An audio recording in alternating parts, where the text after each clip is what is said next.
when someone is objecting to the goodness of God. The first thought is to understand that God is much bigger. He's much, much, much bigger than we can possibly imagine. Here, I think philosophy has something to say about this. So if we go to the philosopher Anselm, he defines God in a particular way. He defines God as that than which nothing greater can be conceived. Right, sometimes called the greatest conceivable being. So he's that big. He's so big that there's nothing greater that can be conceived.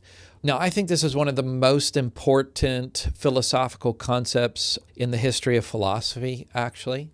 Understanding the bigness, the immensity of God, the greatness of God. And I think there's even the sense in which there's something terrifying. Maybe we would even say that God is not completely safe when we have that big of a view of God. This is a C.S. Lewis reference in The Lion, the Witch, and the Wardrobe.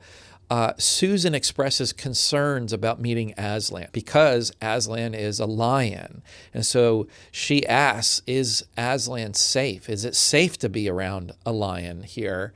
And Mr. Beaver says, safe? Who said anything about safe? Of course he isn't safe, but he's good. And I just think that's a pretty powerful picture in a way, because what we should expect of the God who is so great that's, beyond our comprehension great, is that God wouldn't be necessarily safe. It wouldn't be necessarily neat and nicely packaged always for us. The God of the Bible is the living God, right? Blaise Pascal, when he had an encounter with God, the one word he used to describe it is fire.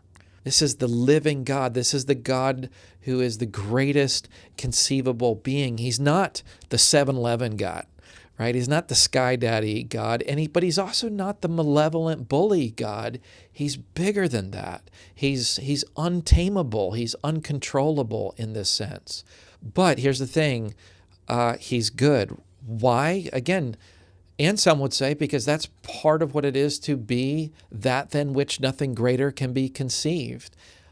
He's perfect in goodness. He's maximal in goodness. So while he is so big and beyond comprehension and in that sense somewhat unsafe, he's good. And our good can be found in him.